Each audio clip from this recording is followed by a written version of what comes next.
Hello, my fellow citizens, and welcome to a very special edition. Did I say special? Special. This speech-making thing is harder than it looks. Welcome to the Brawl in the Family podcast. Another edition, November special election edition. Now it's time we can get all political on you guys, because everyone loves that. Nah, we're not gonna do that. We're gonna talk about Metroid, and then we are going to talk a little bit about some notable video game politicians that have been springing up in some of our favorite games. So sit back and relax, get some popcorn, unless you're in the car, and let's get cracking. So, Chris, my fellow co-host. Yes, Matthew. I'm understanding you've been playing a recent controversial game on this controversial day. Oh, very controversial, Matthew. Metroid Prime Federation Force is the new game from Next Level Games, makers of hit titles such as Transformers, Cybertron Adventures, Jungle Speed, Oh, wait a minute. and who can forget, Spider-Man, Friend or Foe. So that's the list you decided to come up with to represent Next Level Games. Well, those are the games that stood out to me. So this time, you play as Metroid, the intergalactic space warrior, on a timeless journey to save the future of intergalactic space. You also play intergalactic space soccer. Oh. Matthew, what did you think of Metroid Prime Federation No, 4? wait a minute. I haven't played this game. I have not. Well, Matthew, I really like this game. If you combine Metroid Prime with Legend of Zelda The Four Swords, this is basically what you'd get. Oh. The gameplay's fun, the level design's varied, the graphics are nice, and there's actually kind of a lot of content to keep coming back to. Now, wait a minute. I was to understand that, prior to this game's release, it was like the worst thing ever. Yeah. Judging from the number of thumbs downs on YouTube, one or two of which may have been mine, that this was not going to be like a very faithful Metroid game. But you're saying despite this, it's an enjoyable title, despite its differences, its divergence from the main series. Yeah, I'd say it's as much of a Metroid title as The Four Swords is a Zelda title. Okay, at its core, that makes sense. Yeah, at its core, the gameplay is actually quite similar to Metroid Prime.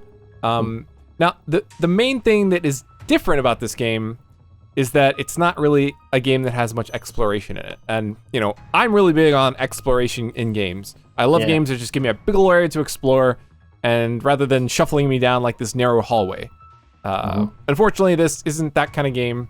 And one might think that since it's a Metroid game, which are usually great exploration games, you'd think that would be a strike against it.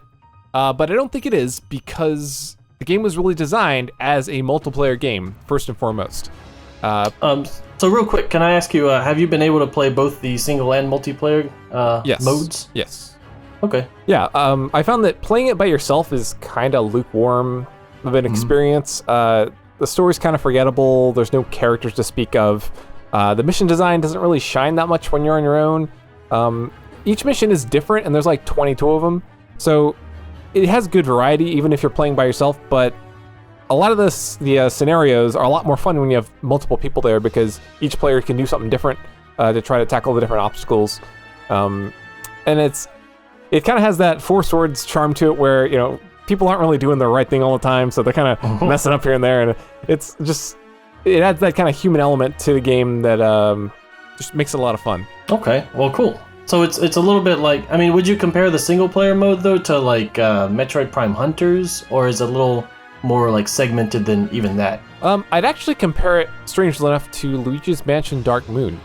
Oh. In that it's very... I think that was one of the games that Next Level Games made that you didn't mention. Right. Oh yeah, it was one of the lesser known... It was just one of the licensed game, some company, yeah. Yeah, I had to pick the important ones for my intro. Of course.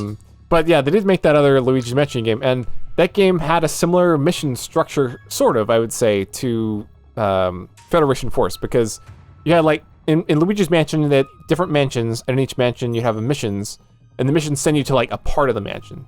Right. Well, this game's a little better, because in Luigi's Mansion, you kind of wanted to just explore the whole mansion, and you felt kind of restricted by that part of the design. I had that issue with Luigi's Mansion Dark Moon. Right, but fortunately, this game doesn't really do that, because each mission's level is unique. It's just set on a certain planet. There's 3 planets, and the missions all kind of take place on those planets. And so they have similar graphics and similar enemies, but the level's design is all totally different on each one. So you don't get that feeling of deja vu, like I've been here before. I'm just doing something a little different. So, Okay. So yeah, the missions were designed very well. There's a lot of variety, but you still pick your mission, and it sends you to that specific planet with that specific level. So you can't really explore a big world and just find things and go from objective to objective. And I think that's actually much more approachable than Metroid Prime Hunters was. Hunters kind of had a longer, straightforward single-player campaign, but it felt kind of empty and kind of bleh.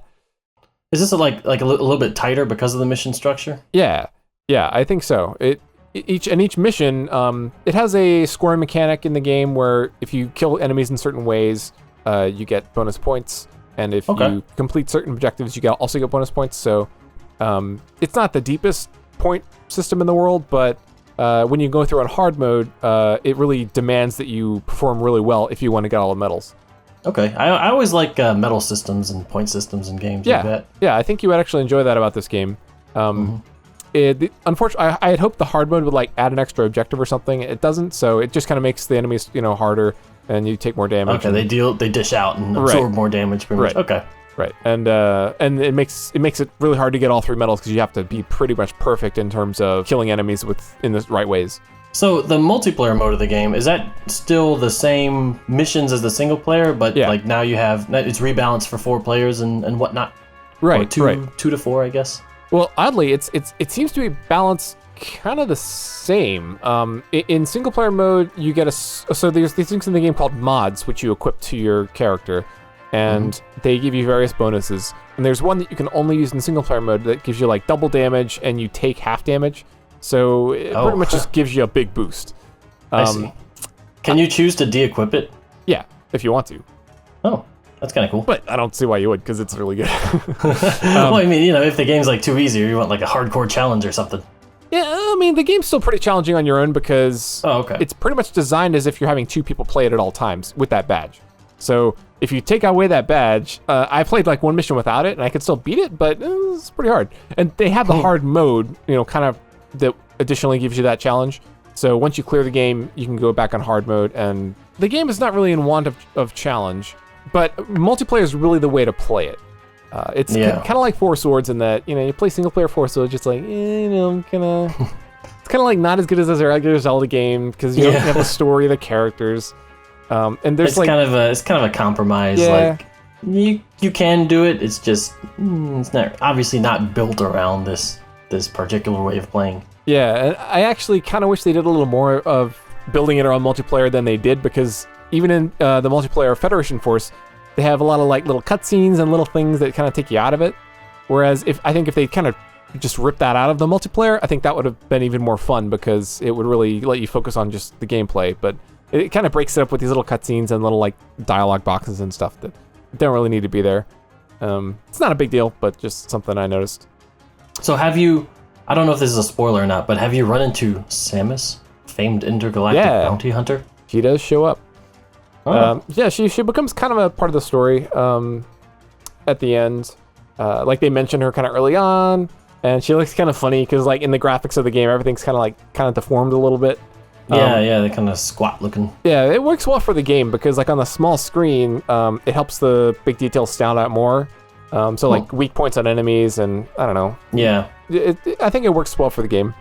The graphics are pretty nice. Frame rate's good. Samus, she kind of, well, I'm not going to spoil the end, but she shows up and she helps you out, and it's pretty good. All right. Well, that's a little more positive than I expected to hear from you. And I gotta say, it kind of reminds me of my own experiences with Triforce Heroes. Oh, yeah. Which initially I was not excited for. I loved Link Between Worlds, which it's kind of funny because when I saw Link Between Worlds when they initially showed it, I was just completely checked out. I'm like, what is this cheesy looking thing? This is some new Super Mario version of Zelda. It's this isn't gonna be good. And then it just blew me away and became my favorite game of the year. Yep. But yeah, then Triforce Heroes was shown, and it was using the Link Between Worlds engine, and it was a multiplayer game, and I don't know, I didn't think I'd like it that much, but I ended up playing the demo for it that they had, and it's kind of like with what you said with Federation Force. You don't have the exploration elements, you don't have specific things that the series is known for, but you have these other elements that are more new that it still does well. So it works as a side game. Yeah. In its own right. For what it is, it's fun. So, that's encouraging to hear that Federation Forces, it can hold its own in terms of like a multiplayer kind of co-op shooter experience. Yeah, and it actually even gets better than that because the game actually includes Blast Ball as a bonus mode. Blast Ball. Yeah. And Blast Ball, that's pretty much like a kind of a soccer thing, except you're shooting the ball pretty much. Yeah. And it's actually quite fun. I think with both Blast Ball and the regular campaign mode, when I first got into it, it felt a little janky. It felt a little like, controls a little weird. I don't know. But once you learn the controls and the gameplay, it's actually pretty deep. I actually really like the controls in this game. It controls a lot like Metroid Prime, like you would expect. Pretty much everything is the same as Metroid Prime except the aiming, which is when you hold R, you can use the gyro in the 3DS to kind of look around and aim a little bit. Now, if you're just standing still, you're not fighting anybody, you can use it and look around at objectives and stuff. But in the middle of combat, you don't really want to do that because that would get kind of annoying. You have to, twist around all the time to shoot people. So you typically lock on with the L button, and then when you hold R, you kind of you tilt it gently to get a precise shot. So, for instance, you can lead your target. So you lock onto your target, but he's running to the side. So if you shoot at him, you're gonna miss him.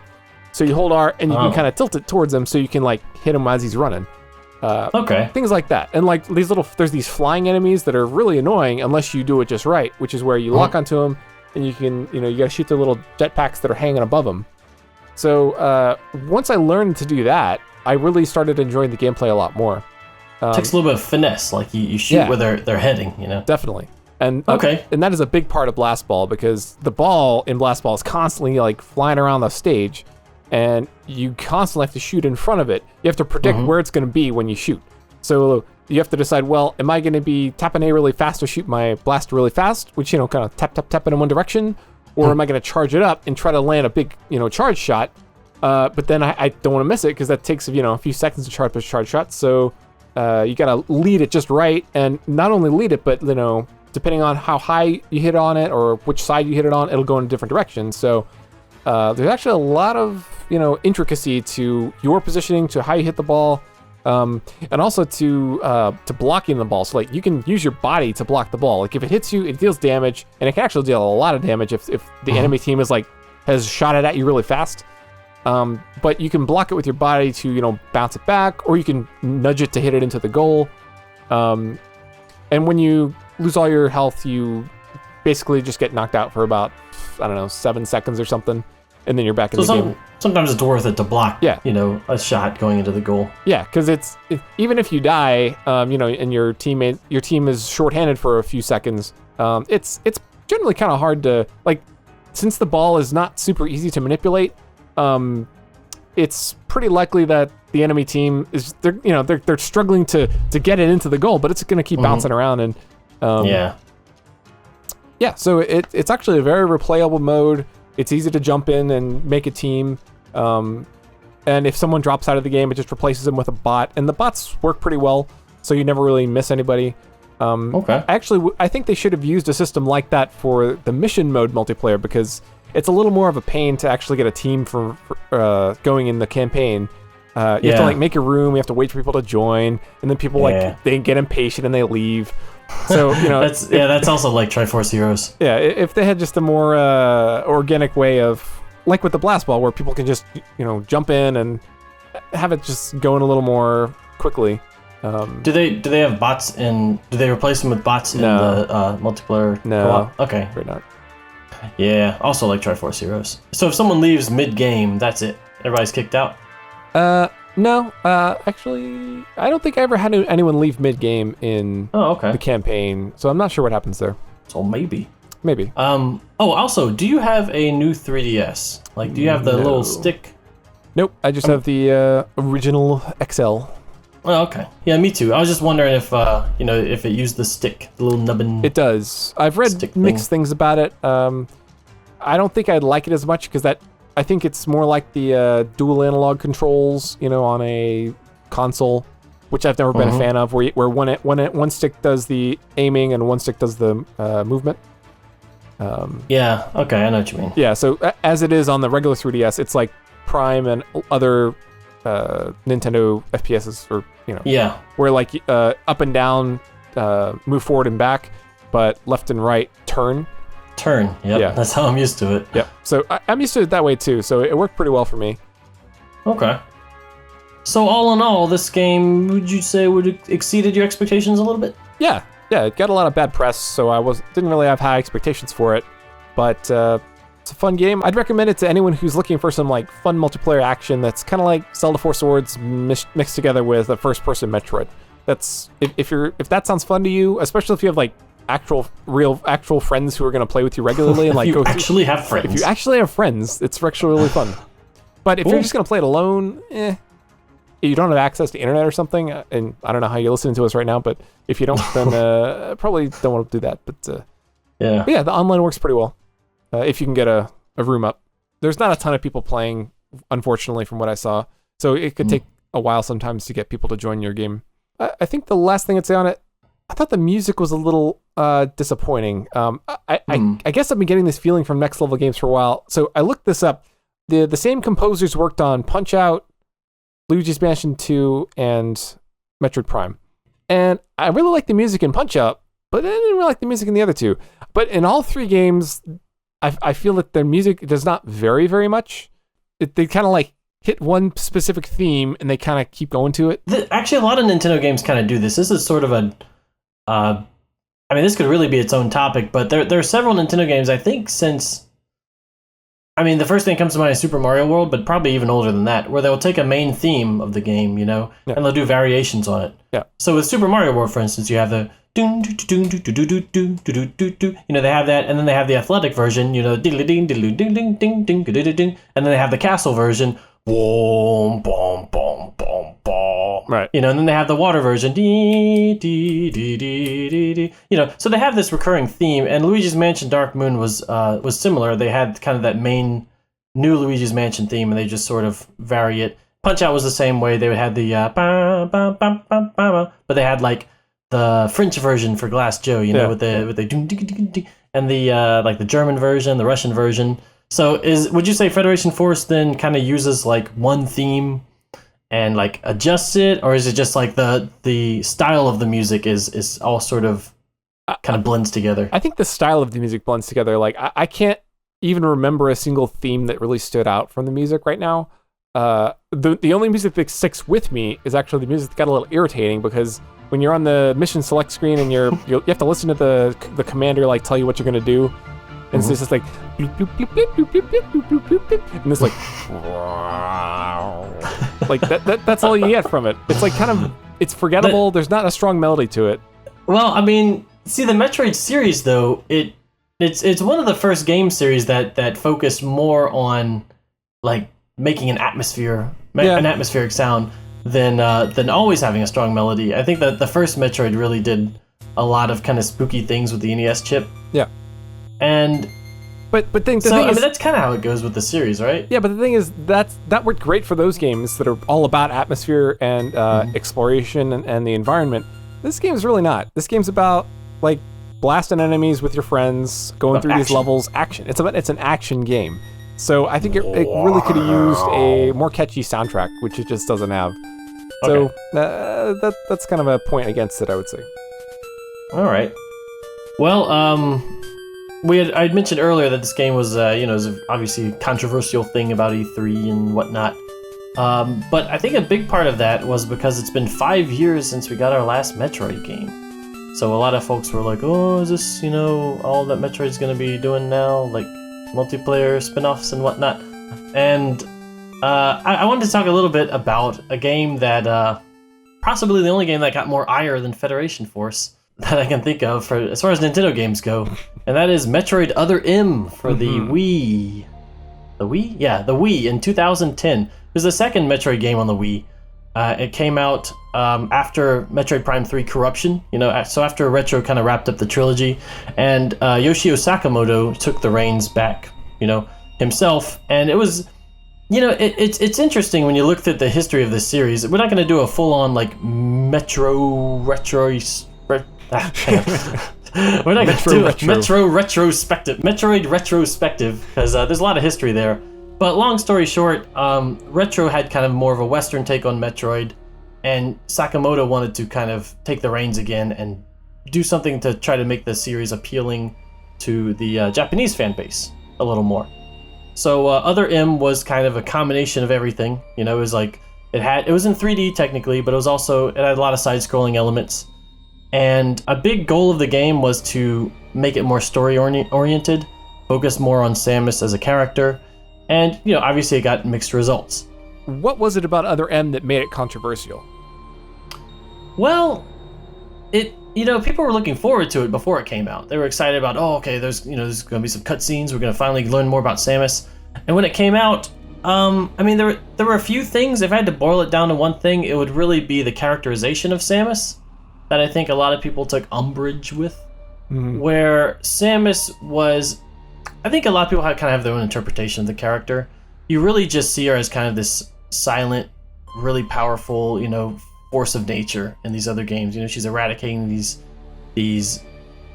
deadly, monsters and stuff all by herself, and she barely says anything, and she just, by all accounts, appears as a very strong and capable fighter. Yeah. And I think this controversy personally is a little overblown. A big part of it is that Samus takes commands from her superior officer Adam Malkovich throughout the game.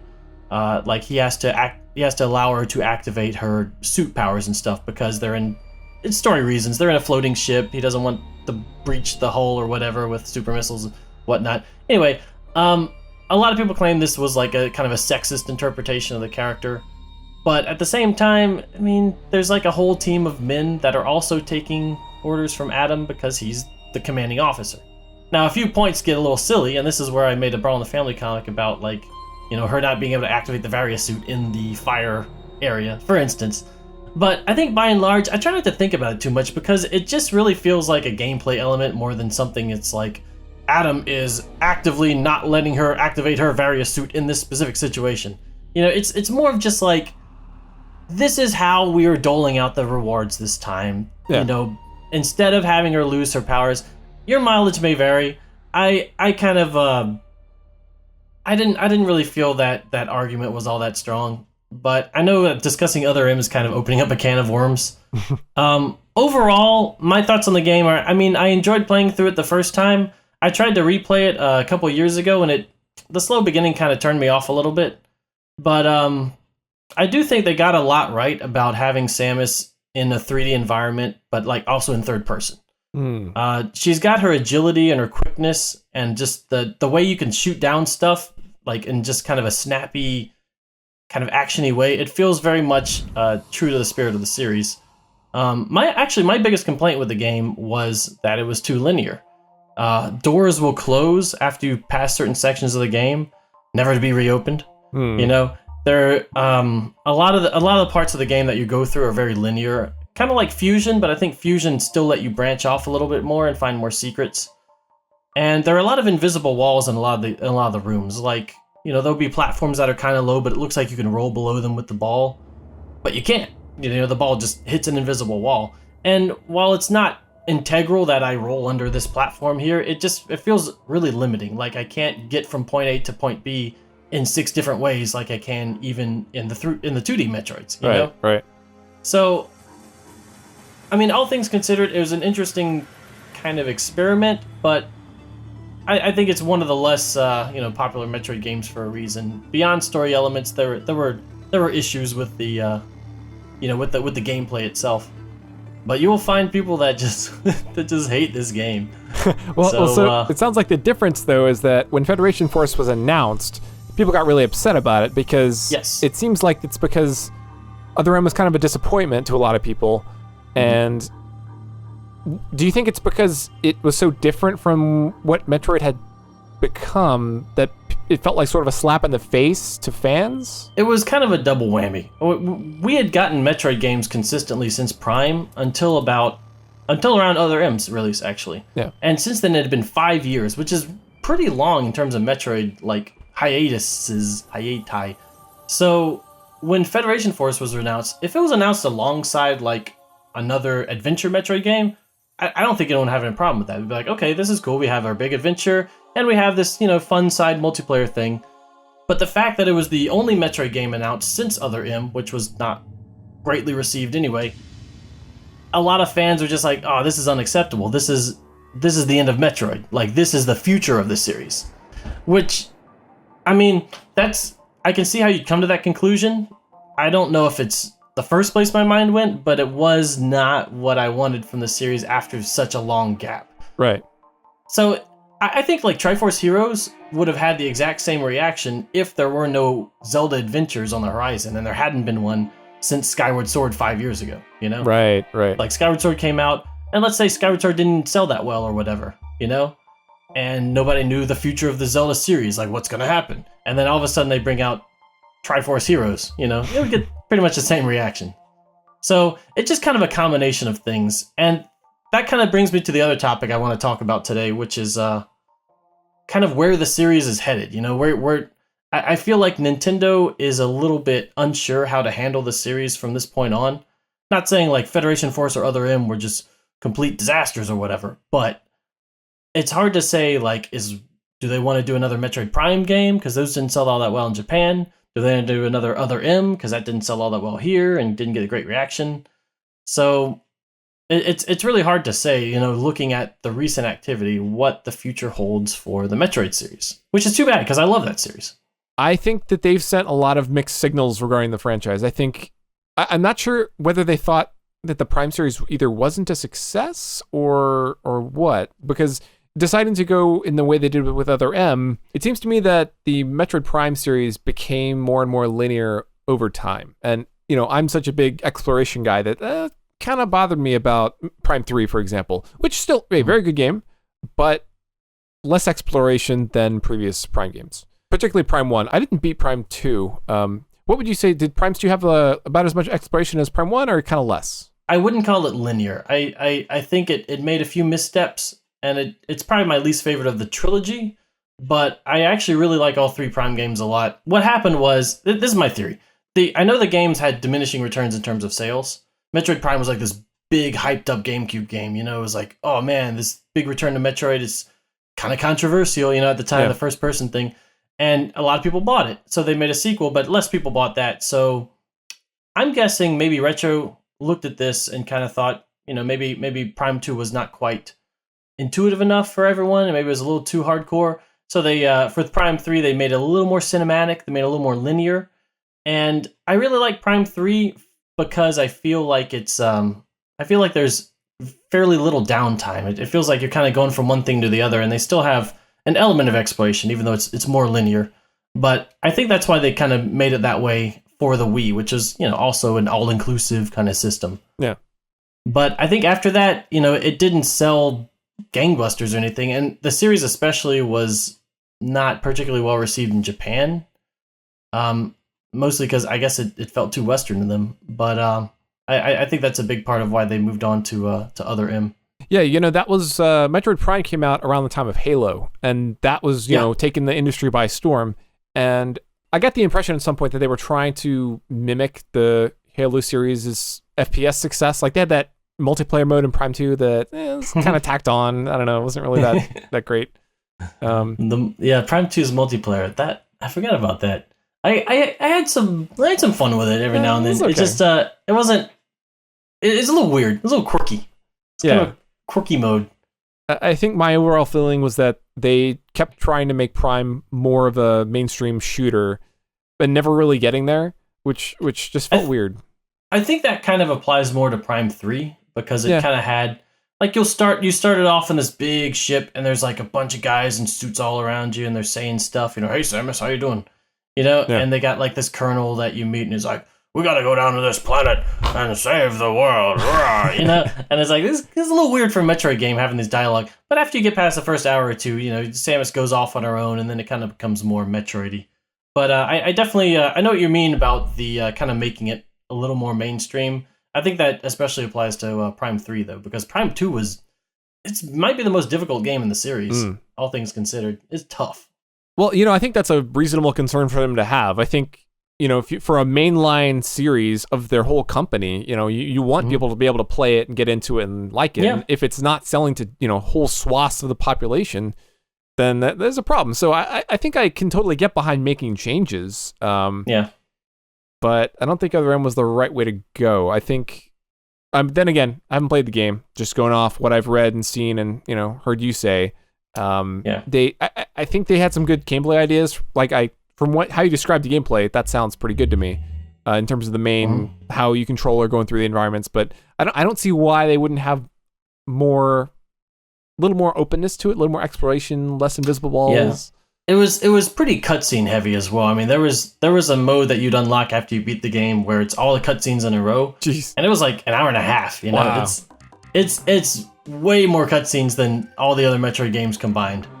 And the story was kind of hit or miss. There were some.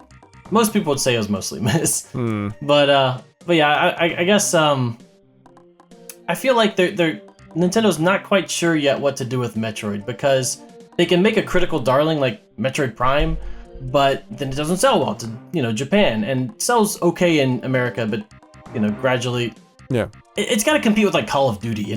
Right. I feel like the casual shooter person is not going to love Metroid because they're going to go in expecting something super action oriented, super gritty, maybe kind of linear. So it's unfortunate because it's kind of a tough sell. So I don't know, maybe they can make a new super high-res 2D Metroid. I mean, I think everyone would like that, right? I think they would like it if it was a fun platformer, which Metroid never really has been. Like Mario games are fun because controlling Mario is fun. But controlling I guess they meant more Samus, like Nintendo fans would like it. Not so much the mainstream. I don't know if you can really make Metroid into a super mainstream franchise at this point. Why not? It's well known, but do you think it's well known for the wrong reasons? Like people would see it and go, "Oh, it's Metroid. I don't like that." I feel like most series that have guns in them have gradually become more like action-y shooters. Like look at Resident Evil. Resident Evil was a game that was. I would say initially it was popular because it was zombies and it was on the PlayStation and it had cutscenes and stuff. Yeah, and it was cool, but you could see the evolution of the series as it went further and further. They added more and more action because they could, and then it got more and more popular. I think it's easy to explain to mainstream buyers. You have a gun, go shoot these bad guys. With Metroid, it's a bit more of like you gotta backtrack, you gotta keep in track of like power-ups and what does what. So how about this? What if they did a game like Other M, except they removed all the story stuff and kind of replaced that with big set pieces, like action set pieces. Make it really, okay, we're embracing it as an action space game, and you shoot monsters and, explore some ruins and stuff, but it's mostly action. Like, okay. Well, then you have probably Metroid Prime 3. Which is not a bad. I'd be happy with another Metroid Prime 3, but it sounds like what you're describing. But something that's fairly light on story, but has some big action-y set pieces and a good amount of exploration as well. But I think it would probably sell better as not a first-person shooter because, like we've been saying, unless they go for like the Call of Duty gameplay or Halo gameplay, I think they're gonna struggle to get people into it. I think it'd be easier as the Other M style of 2D, like 2.5D sort of graphics, where it's 3D graphics but 2D gameplay. I think it's worth attempting the side-scroller gameplay again. I mean, those are super popular with indie developers at least. So I mean, maybe there's more of a market for it now. Well, but a successful indie game can sell like 100,000 copies. It's like, wow, that's a big success. But if you're gonna spend like $100 million, I don't know how much Nintendo spends on a Metroid game, but big budget games, larger budget, that's you gotta have a good return on investment, and that's so true. I think it's understandable that they're like, well, okay, we have Metroid fans, we have Nintendo fans, but we want to make this game that's going to appeal to a large amount of people. So I think Federation Force is actually pretty good in that regard because anyone who's never played Metroid before, I think can pretty easily pick it up and play it with their friends. It would be nice if it had download play for the campaign. It has it for Blast Ball, but not the campaign.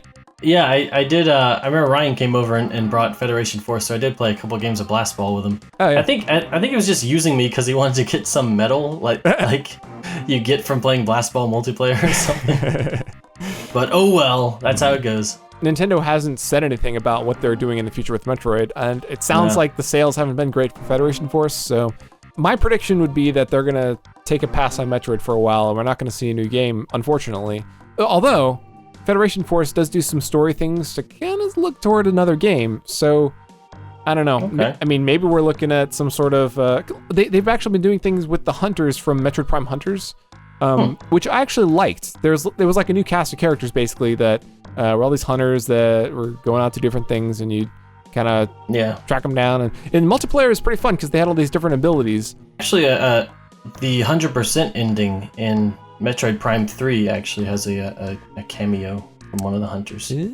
Sort of. Yeah. So they have been kind of accepted into the canon. Yeah, I think so. Which is kind of cool. Yeah, the one shows up in this one. It's Scyther, I think.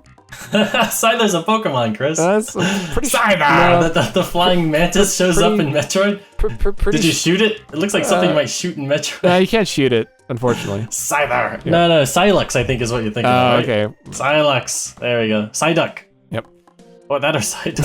Scyther or Psyduck shows up. Well, you know, and I would actually like to see another game with all those hunters in it. I think that adds a bit of variety and color to the universe. I've never been a big fan of the Federation guys. They're kind of dull. There's guys in armor, but I mean... Yeah, but I think the bounty hunters are cool. So if we see another game with those... I think you might enjoy Prime 3. Yeah, I only played about half of it, so... you played half of Prime 3, okay. Yeah, I've played a bit of it. It was good. Because that has bounty hunters in it that, pretty much get corrupted, so you have to fight each of them. But I thought each of the bounty hunters were pretty cool in that, too. I think I was confusing the two games in my mind. I'm remembering stuff from both, so... There are several bounty hunters out there. A new Metroid game should focus on all those bounty hunters because those are cool and not on Samus as a character as much. I think, people like Samus being just who she is. We don't need some sort of big backstory for Samus. Yeah, the storytelling was what I took issue with. It was very anime in the way that the characters would always talk and they have these inner monologues about that were like saying exactly what their growth was and what exactly what they're feeling. It's like, who really talks like that? It's very melodramatic and yeah. I've watched some of the videos online, so I have some idea. Yes, I mean, I didn't love that approach to it.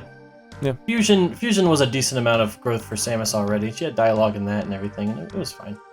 So the controversy in these games is kind of the main topic here, and I think the controversy between these two games is very different. Like Federation Force, It was controversial because people wanted something else out of the series, and it didn't look like that.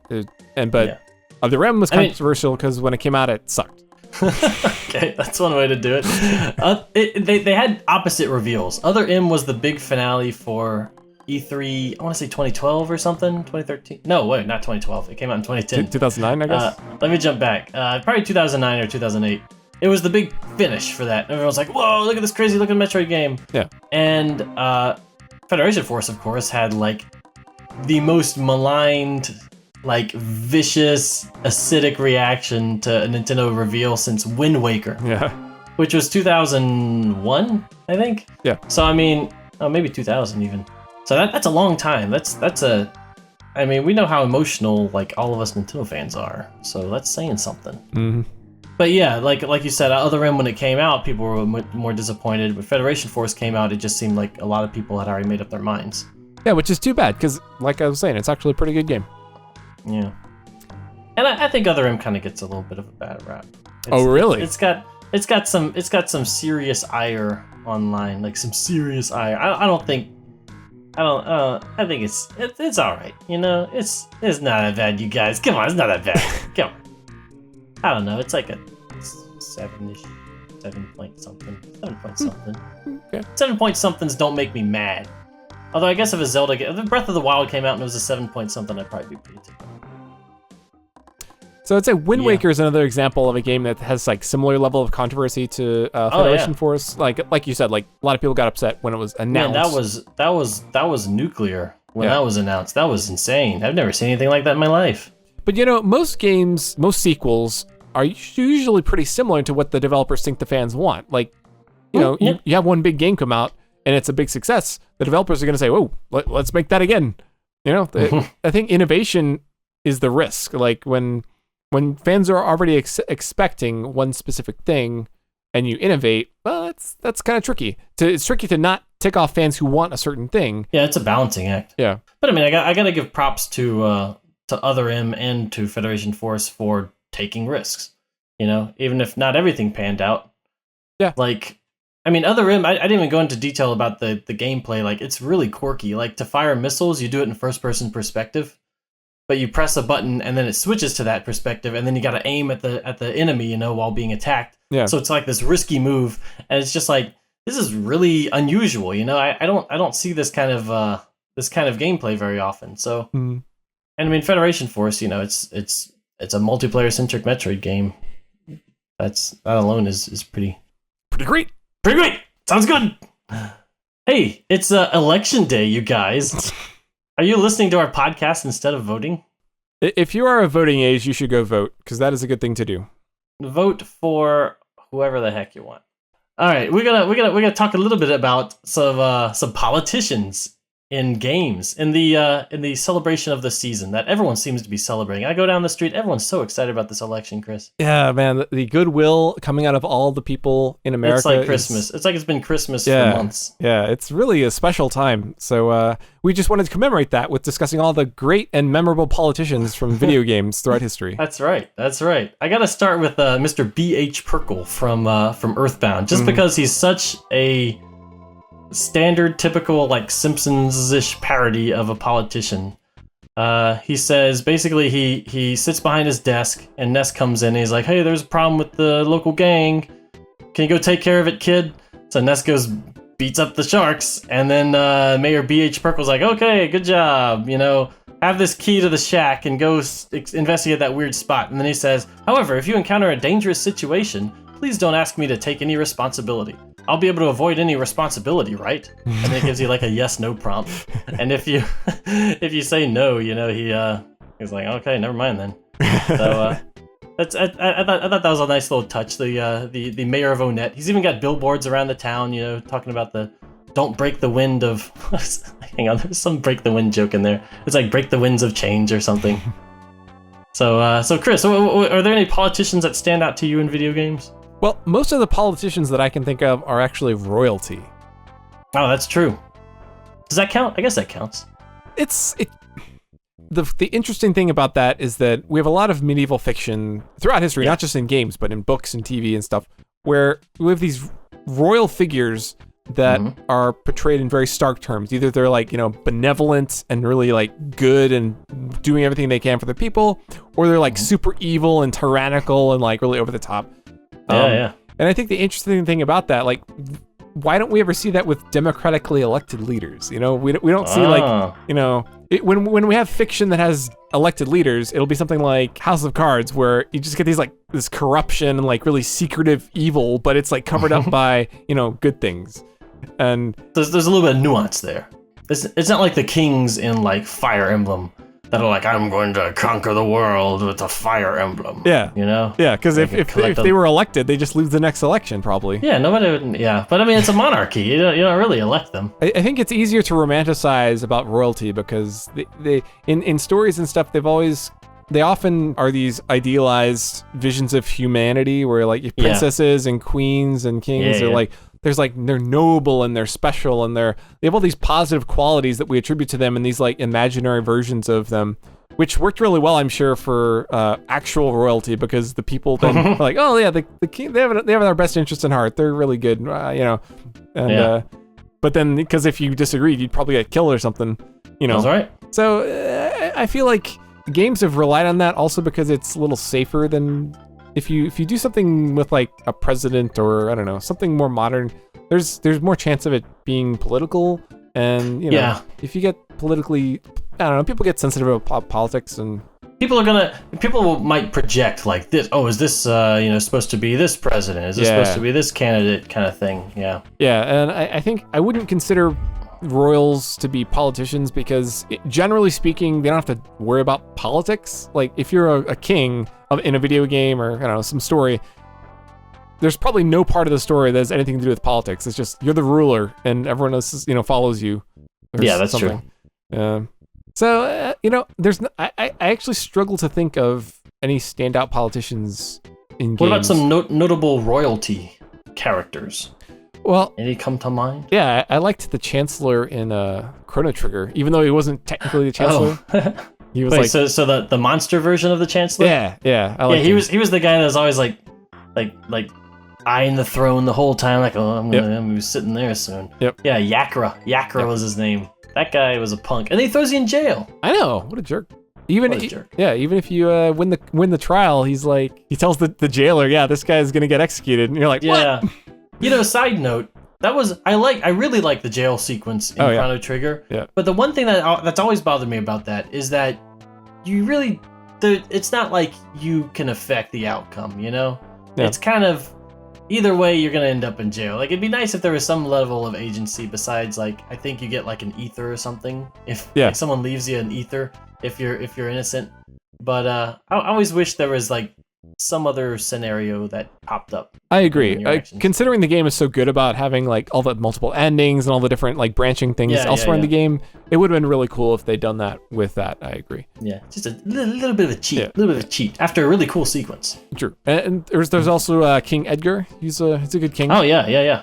So he flips the coin with his brother Sabin. Yep. They're both trying to figure out who should stay and be king and who should go and have their freedom. Mm-hmm. So as I understand it, the coin has two heads, right? Yeah, but you're right. What I never could figure out was, so it was gonna be Edgar was gonna be king and Sabin was gonna be, run off and do his own thing. Yeah. Like who planted the coin? Was it Edgar or was it Sabin? Oh, I don't know. Like I think the game might make that clear in a kind of a subtle way, but guess I gotta go play it again. That was a good one. In Final Fantasy VII, I guess in Midgar, it was the corporation kind of owned the politicians, so the politicians were kind of irrelevant. Yeah, I think you're right. Yeah, like you find the mayor in Shinra Tower. Right. And he's like, I don't do anything. That's right. I remember that. That was a very he's got that small role there. Yeah. Huh. Yeah. All right. I'm gonna give a shout out to Bowser. Oh.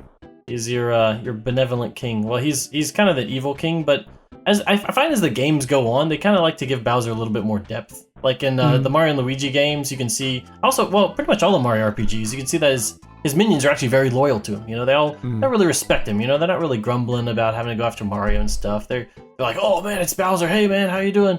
They're really excited about him. They like this guy. So I always like that about Bowser. He's he's got a little bit of a following and he's not like pure evil. But, why do you think he has that following? Does he treat his minions well? Yeah, I think so. That's what I like to think. I think he, I think their lives are pretty good. I think they're all kind of hanging out at this place, this big castle. There's lava everywhere. They probably like that stuff. Bowser doesn't seem to be like, he doesn't seem to be interested in like whatever the minions can provide for him beyond, just general loyalty and fighting Mario. He's really interested in overthrowing the Mushroom Kingdom. So I don't know. He might be kind of like a laid back sort of like, it's the kind of guy that it's pretty popular in the polls. So you think he's a better ruler than Princess Peach? Well, Peach doesn't seem to do a whole lot. She's almost like a figurehead. Like she represents the Mushroom Kingdom, but she does pretty little in terms of diplomacy, at least from what we see. So she has a pretty extensive resume on paper, but it hasn't really shown itself.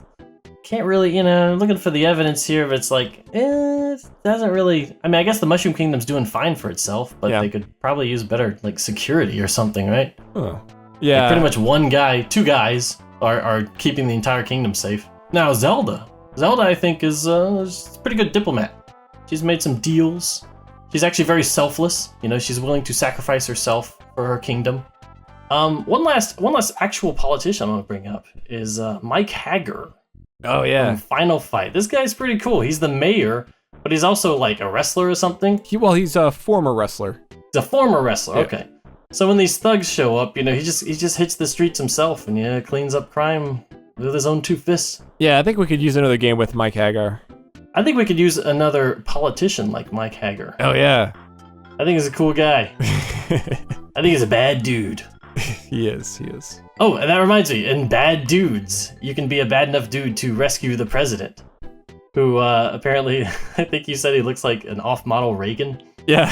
Like they just, you gotta pull up a picture of him, and it looks like someone kind of just drew Reagan, but not super well, and that's the president. Yeah, I think they drew him, Bad and then they're Feuds. like, well, we probably shouldn't make him actually Reagan. So they like kind of messed up his hair, and they kind of scrunched his face a little bit. So yeah. Well, I guess that's all the politicians we have. Yeah, But hopefully you will vote for your favorite politician this day, Election Day. See, it all comes full circle. there was that game for the 3DS, I think, codename Steam. Oh yeah. You And can play as Abraham Lincoln is in that, That's right. and he has a Lincoln giant himself. steam-powered robot. You're right. Lincoln is in Codename Steam. I haven't played that. I can't tell you a ton about it, but We both encourage everyone to go vote and be part of the democratic process. So the most important vote, though, is the like button on this video. Yeah, even if you don't go to the polls, like, you don't have to leave your house to do that. So We're gonna be like thrown in jail for treason. it's much more convenient to vote for like. us.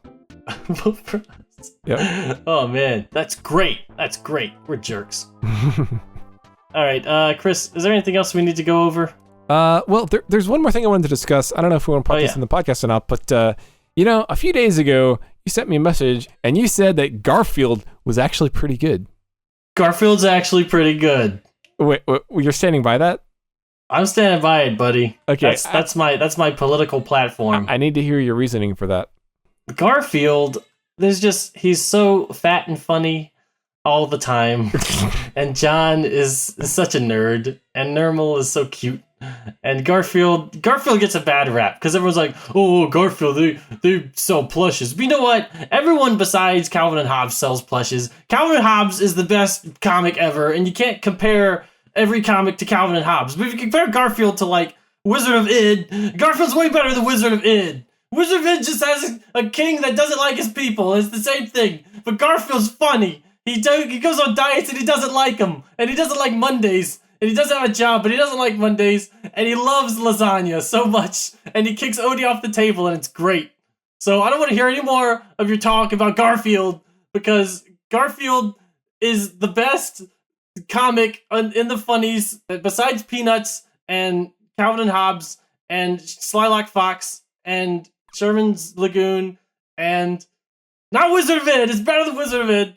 And that's about it. I like Curtis. Curtis is pretty good. The funnies get a bad rap. And Bill Watterson, Bill Watterson is the man, okay? But he came out and he's like, the funnies suck. And then everyone's like, oh, the funnies do suck, blah, blah. You know, it's just like 3 panels, right? It's just meant to give you a small laugh in your life and not be like Doonesbury talking about politics the whole time. It's supposed to be a little escape, you know? And you gotta make them over and over every day. You gotta have the last panel be funny. You gotta have the last panel be funny over and over. And he can't be funny all the time because it's too much pressure. And people are like, Kirby keeps eating everything. He keeps eating everything because that's all you do. And you gotta... Okay, all right. I'm done. We're done. Cut it. Garfield's funny.